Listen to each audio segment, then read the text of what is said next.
мен үчүн өтө оор жүк болду да.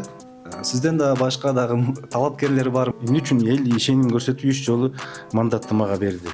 Кандай жоопкерчилик милдет турат? Мыйзамга өзгөртүү киргиздик. Дагы деле элдер сизди колдойт деп ойлойсузбу? Айткан сөзүм бар. Ак эмгегим элиме деп. Төралык кылган кандай экен? Демек сага ишенип атат да. Мигранттардын маселеси Чатактар көп болуп атпайбы? Талапкер болуп баратабыз. эң көп кайрылуулар. Мен айтышым керек болуп калып атат да.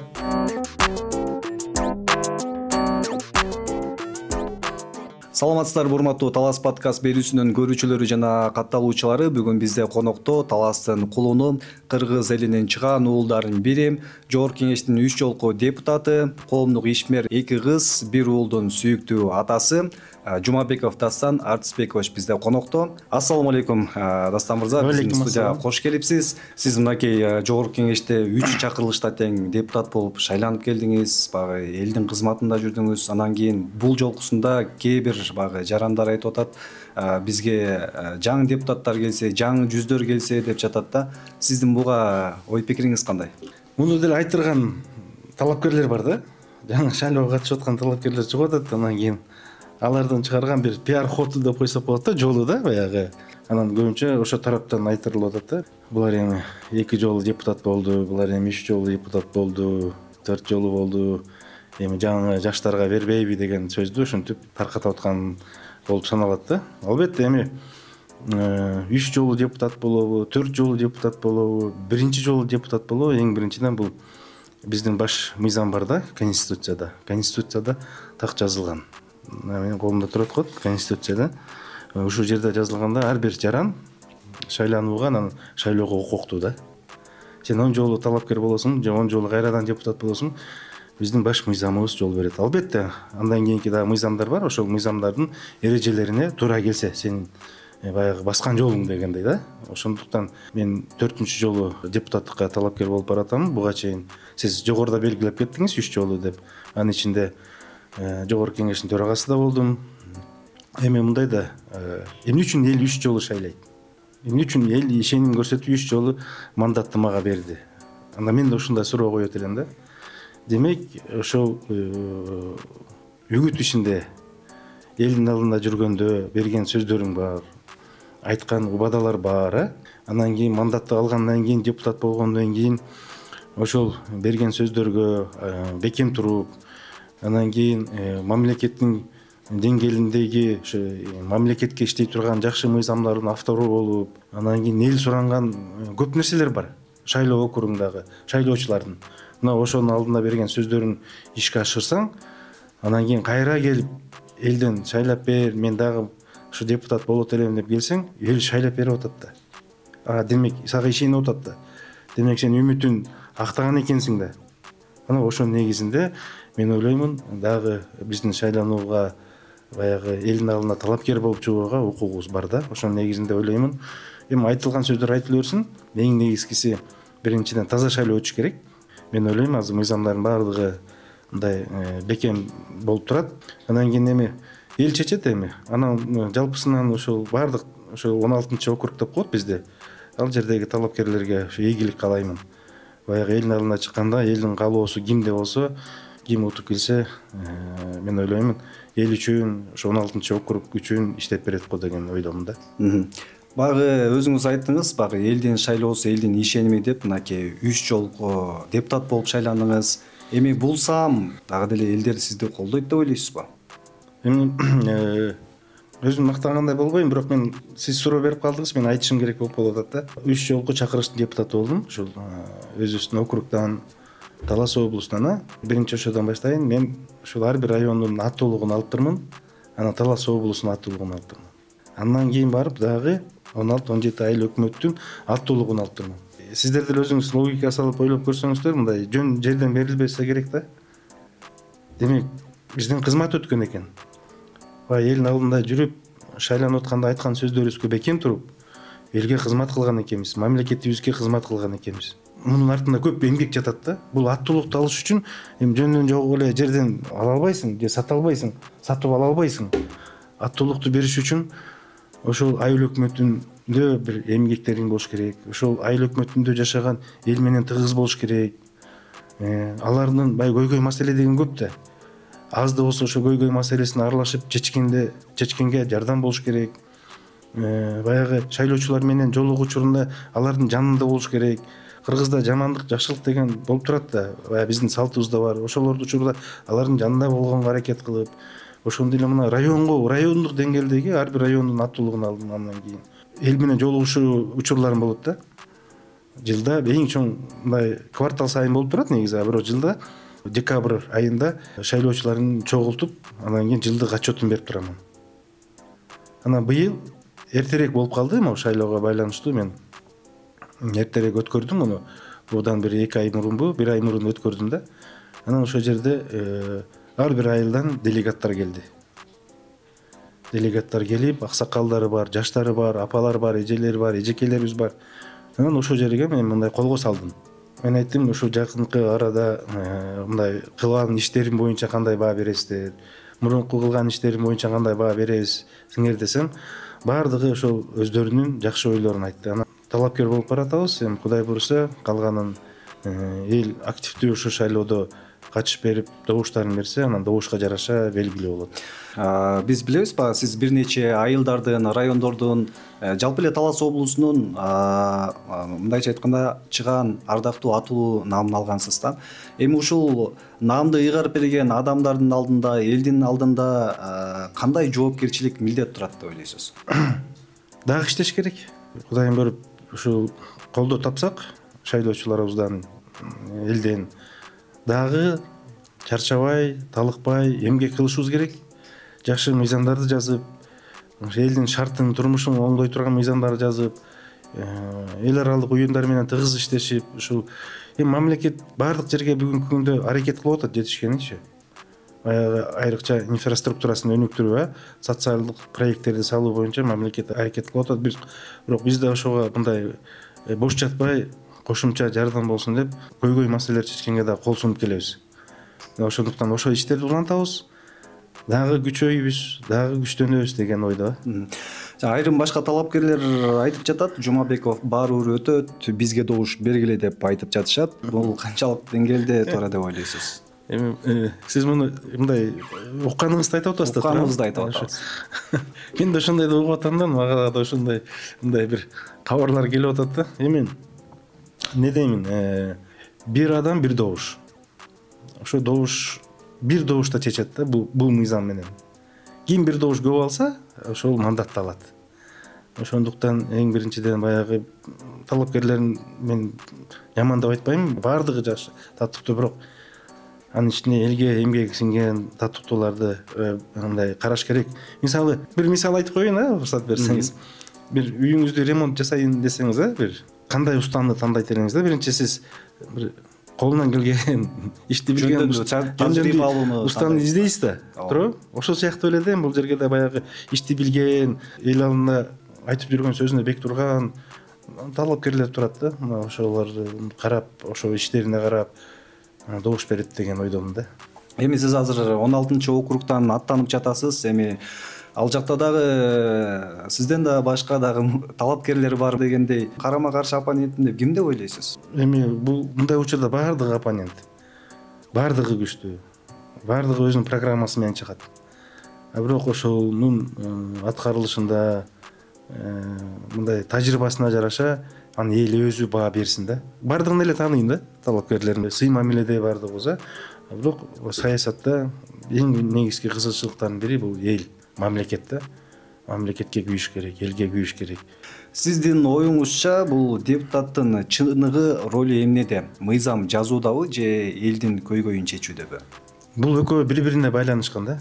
Жогорку кеңештин ал жердеги эң башкы ролдору бул мыйзамдуулукту сактап туруу, жаңы мыйзамдарды кабыл алуу. Депутаттардын кызматы ушул. Биз депутат ошол айылдагы көйгөй маселелерди билип, анан кийин жогорку кеңештин трибунада айтып, протоколдук поручение берип, кат жазып, Кыргыз Республикасынын бюджети каралып атканда биз киргизип, өзүбүздүн мыйзамдуу жолдорубуз менен контролдойбуз.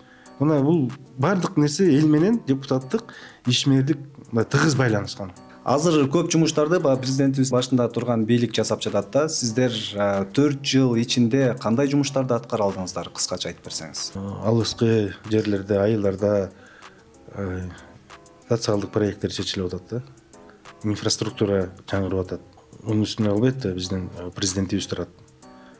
Ошол каражатты туура үнөмдөө, аны табып келүү, аны ордун толтуруу негизинде президентибиз турат.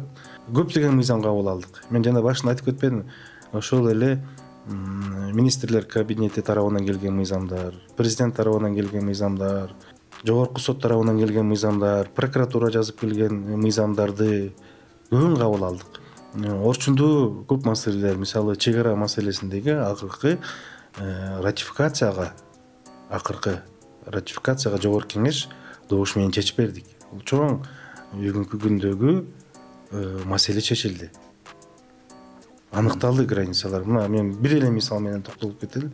Ондан кийин жылдык бюджет, Кыргыз Республикасынын бюджети каралып атканда, аны бөлүштүрүү ишин, аны аткаруу ишин, анын бюджеттин кандай толушун максатындагы мыйзамды иликтеп карап, жыл сайын чоң маселени карайбыз. Мына ушундай иштер көп.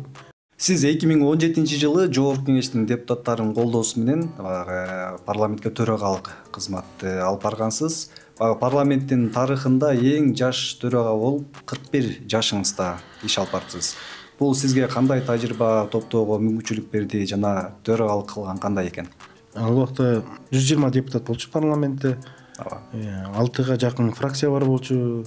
Бул мен үчүн өтө оор жүк болду да. Тажрыйба бар болчу. Менге мыкты саясатчылар отурат. Ар кимдин өзүнүн ой пикири бар, ар бир мыйзамга өзүнүн каршы пикирлери, колдоо пикирлери бар. Мына ошолордун баардыгына тегиз алып барганга аракет кылдым. Мен үчүн чоң тажрыйба болду. Анан жогорку кеңештин төрагасы болуш үчүн бул чоң жоопкерчилик. Багы сиздин бул жашоодо ийгиликке жетүүшүңүзгө эмне күч кубат берип турат? Ата-энем мага үлгү болгон, раматылык бул дүйнөдөн өтүп кеткен атам мага ар дайым ошонун кеңеши, анын берген тарбиясы менин көз алдымдан элесимден чыкпайт эч убакта. Анан албетте мени колдоп турган ушул шайлоочуларыма ошолор күч кубат берет да. Саясаттан сырткары сиз спорттун грэпплинг түрү боюнча машыгып жүргөнүңүздү билебиз. Андан тышкары бүгүнкү күндө чыгыш мушташы боюнча спорт чеберисиз. Эмне себептен ушул грэпплинг спортун тандап калгансыз? Дүйнөдө популярный болуп баратат да, мындайча айтканда. Баягы жакшы жеткен улуу муундарга да туура келип калды да. Карасам, урбайсың, теппейсиң болгону баягы күрөш ретинде ар кандай ыкмалардын негизинде болевой приемдорго салып күрөшөсүң да. Аны өзүмө жактырып, жагып ушуну баягы фундамент, баягы эркин күрөш болгондон кийин ал абдан жакын болуп, анан 17-жылы бир аябай 4 жыл катуу машыгып, анан 17-жылы Америкада Нью-Йорк шаарындагы ачык дүйнөлүк чемпионат өтө турган болду да. Андан кийин биздеги Кыргызстандагы федерацияга чакыруу келиптир. Ушул салмакта, ушул возрастта көрүшөм дегендер болсо, виза беребиз деп. Анан ал убакта да эл өкүлү болчумун, депутат. Анан виза берип, барып Нью-Йоркка күрөшүп 3-чү орун болуп калдым. Ардында бир аз травма алып калдым, бирок ага карабай 3-чү орун болуп, ошол даражага жеттим да. Азыркы күндө да машыгабыз. Ошол бүгүнкү күндө Кыргызстанда Jiu-Jitsu грэпплинг федерациясында мындайча айтканда почетный президент болуп саналамын. Ал жерде да бүгүнкү күндө көптөгөн жаштарга тарбия берип атабыз. Мына жакында эле Азия оюндары болбоду, жаштардын олимпиадасы болду. Мына ошол жерден Кыргызстандан жалпы спорт түрүнөн 200ге жакын спортчу катышып, ошол Jiu-Jitsu спорт түрүндөгү биздин балбан 1-чи орунду алып, алтын медалын алып келип аябай сыймыктандык. Кыргыз элинин туусун дүйнөгө көтөрдү да. Аргымакка жакынсызбы? Анткени буга чейин Талас облусундагы Көк Бөрү федерациясындагы жетектеп келгенсиз да. Атты жакшы көрөм. Бала кезимде ар дайым үйдө ат болчу. Бирок Көк Бөрүгө бала кезде бизде эч убакта апам жөнөтпөчү. Кырсыктап каласыңар деп. Бала кезде ат минчик, бирок мындай улак аралашып, улак чапкан эмеспиз. Анан кийин учурлар болуп калды. Кийинки учурларда мен аягын айтып кетейин. Талас элинин мурунку федерациясы, анан кийин аксакалдар суранып, эми ушул Талас облусунун федерациясын жетектеп бер дегенден кийин макул болуп, мен 3 жыл жетектеп, ошол учурда мен жетектеп турган учурда 11 жолу Кыргызстан, ошондой эле эл аралык мелдештер өтүптүр. 11 жолу Кыргызстандын чемпионаты, жана 9 май, 31 август, Нооруз майрамдарына карата президенттин кубогу, эл аралык турнирлер өттү. Ошонун жалпысынан 11 турнирдин 9-ун ошо биздин Талас облусунун ынтымак командасы алды да. Мен ойлойм, эл өзү баа берет, сиздер баа берсеңиздер болот. Жетишкендигибиз ушул болду да. Азыркы учурда федерациянын жетекчиси Ерлан мырза да абдан жетишкендиктерге жетишип атат. Мына колдоо көрсөтүп келебиз ар дайым. Айтсаңыз, программаңызда адистердин жашоо шартын жакшыртуу боюнча, ошондой эле турак жай маселелерине мыйзамдарды киргизүү боюнча алдыда 2 жылда кандай бюджеттик пландар каралган? Бул эми мен ошо шайлоочулар менен, эл менен жолукканда ушул көйгөй маселе айтылат да. Биринчиден, жакында эле биз ушул таркаардын алдында бир мыйзам кабыл алдык да. Бул ошо биздин улуттук мед академиясын бүтүргөн жаш врачтар үчүн. Ошо бүтүргөндө баягы алыскы аймактарга 5 жыл иштеп келүү. Жакшы мотивация, стимул берсек, ал 5 жылдан кийин башка жакка же борбор шаарыбызга же чоң шаарларга кетпей, ошол аймакта калыш керек да. Андан кийинкисинде биз ойлошубуз керек. 5 жыл бүтүп кетип, анын ордуна дагы 5 жыл жаңы бүткөн студентти алып келип иштетип жүрбөйлү деп атам да. Аларга эмне мотивация? Аларга ошол турак жай эң биринчи көйгөй маселе. Айлыгы жакшы. Эми эмне керек? Аларга турак жай керек. Ошо жеңилдетилген ипотекалык жолдор мененби же дагы караштырабыз мына ошо бюджеттин баягы сунуштамасынын негизинде Кыргыз Республикасынын же баягы кызматтык үйлөрдү берүү, кызматтык үйлөрдү куруу. Мисалы биздин укук коргоо органдарына кызматтык үйлөр салынбады. Эми ошол биздин врачтарга, докторлорго салыныш керек. Тиге мисалы Аманбаев айылына ошол жерде оорукана бар, же болбосо Айтматов районунда, Манас районунда оорукана бар, Бакай Ата районунда оорукана, Талас шаарында ооруканалар бар. Ошол жерге кызматтык үйлөр салып, анан врачтарды алып келип, айлык акысы көтөрүп, анан жашоо шартына биз шарт түзүп беришибиз керек. Алар эч нерседен мындай кем болбой туруш керек да. Ошондо барып ал кызыгуу иретинде докторлук, врачтык милдетин аткарат. Мына ошол негизинде мыйзамдарга өзгөртүү киргизүү мага ой келип атат. Кудай буйрса, мына ошол алдыда турат. Бул мыйзамдын проектисин дайындап атабыз. Эгерде аткаруу бийлиги колдоп берсе, бул мыйзамды ишке ашырып алсак, жанагы маселелер чечилет. Айлык акы бул башка нерсе, а шарт түзүү башка нерсе да. Баягы мигранттардын маселеси боюнча токтолгум келип турат. Баягы рекрутинг агенттиктери баягы финансылык, каржылык колдоо көрсөтүү боюнча бул жакшы кадам. Ал эми ушул чет өлкөдө жүргөн жарандардын укуктары бузулган учурда, алдамчылыкка кабылган учурда ушул агенттиктердин канчалык деңгээлде иш алып барышына кепилдик бере аласыз? Бул мындай болуп атат да. Азыркы учурда мамлекетибизде да шүгүр көптөгөн ишканалар ачылып атат, жумуш орун бар деп биздин бийлик да чакырып атат келгиле деп. Бирок талапка жараша кайсы жердин мамлекетинин айлык акысы көп болсо, жаштар ошол жакка мындай тартылып турат экен. Бирок ошол жакка барыш үчүн да азыркы Бишкек шаарында, Ош шаарларында, чоң шаарларда агентстволор ачылып атат да, жеке менчик. Ал агентстволор эмне иш кылат? Баягы документтерин топтойт. Мисалы, ошол эле бир Европа мамлекетинде талаа жумушу бар, же бир курулуш жумушу бар, ким ишти алат деп бул жерден биздин жарандарды, жаштарды топтойт.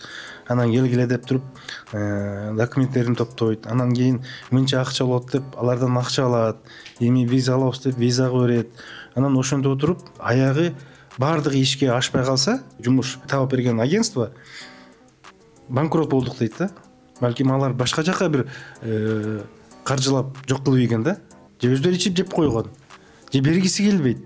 Ушундай чатактар бүгүнкү күндө көп болуп атат. Арыз муундар көп болуп атат. Эми муну азыр мыйзамдоо жолуна бир салайын деген өзүмдүн бир жакшы мыйзам долбоорун иштеп дайындап койдум элем. Барсам ошону азыр сунуштайм. Бул кандай? Ошол жеке ушундай агентстволорду лицензия алып мыйзамдуу болгондон кийин алардын банковский счеттор деп коебуз го, банковский счеттордо депозити болуш керек. Страховка. Мисалы сиз Кореяга жумушка барам деп сизди чакырды, сиздин документиңизди топтоду. Анан биринчиден ошол Корея мамлекетиндеги айлык акынын деңгээлин билиш керек. Сиз бара турган жерде, иштей турган жерде, мисалы бир $2000 жумуш болсо, ошонун 50%-ын гана сизден алыш керек буларчы. Адан ашык албаш керек.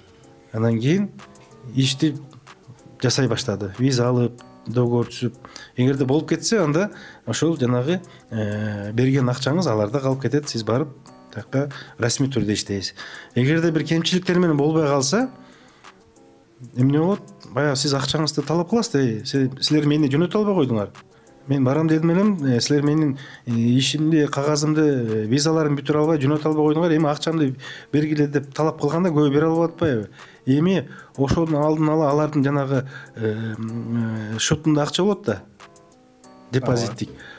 Ошол акча, эгерде булар бере албай калса, сиз ошол жерден 15 күндөн 45 күнгө чейин ошодон баягы бул контролдо болот да, бул жоболор иштелип чыгат. Ошол жерден сиздин акчаңыз кайрылып берилиш керек. Ошондо чыр чатактын баардыгы бүтөт да. Расмий түрдө болот. Болгон кеткен чыгымдарын эле алып кармап калышы мүмкүн. Визага берип атканда акча төлөнөт да. Ошолор эле баягы энный бир суммалары кармалып калышы мүмкүн. Ал эми калган акчанын баардыгы сизге ал өзү бере албаса, баягы счетунда турган депозиттик акчадан сизге милдеттүү түрдө ал берилиш керек. Ошондо жана ортодогу чыр чатак, анан кийин ишенимдүү кетесиз да. Ошо мамлекетке барганда сиз алданбайсыз. Анткени бул жактагы компания, ал жактагы компания менен договор түзгөндө ишенимдүү болуш керек. Сиз ал жерге барганда талаада калып калбашыңыз керек да, алданып.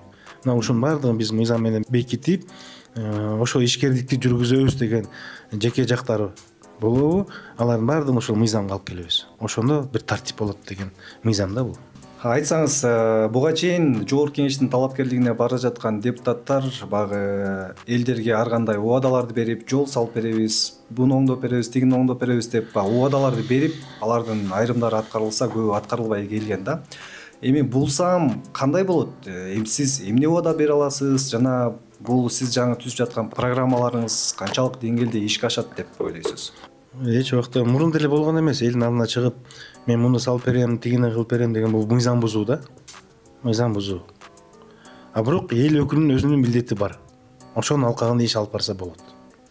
Контроль жүргүзсө болот.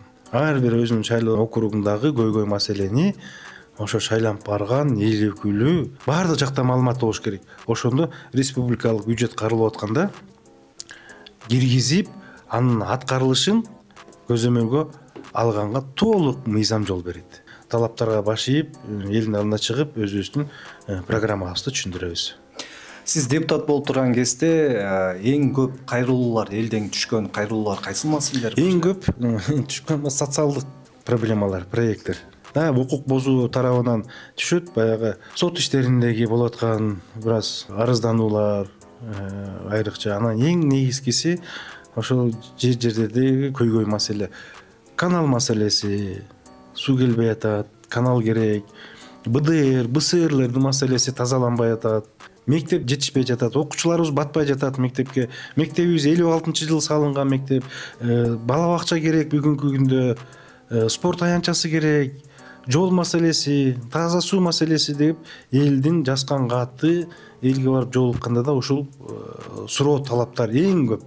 Ал эми биз программабыздын аягында сизге эркин микрофон, өзүңүздүн шайлоочуларыңызга кайрылууңуз кыскача. Эми биринчиден элдерибиз мындайча айтканда активдүү катышып берүүсүн суранам да. Кайдыгер карабаш керек.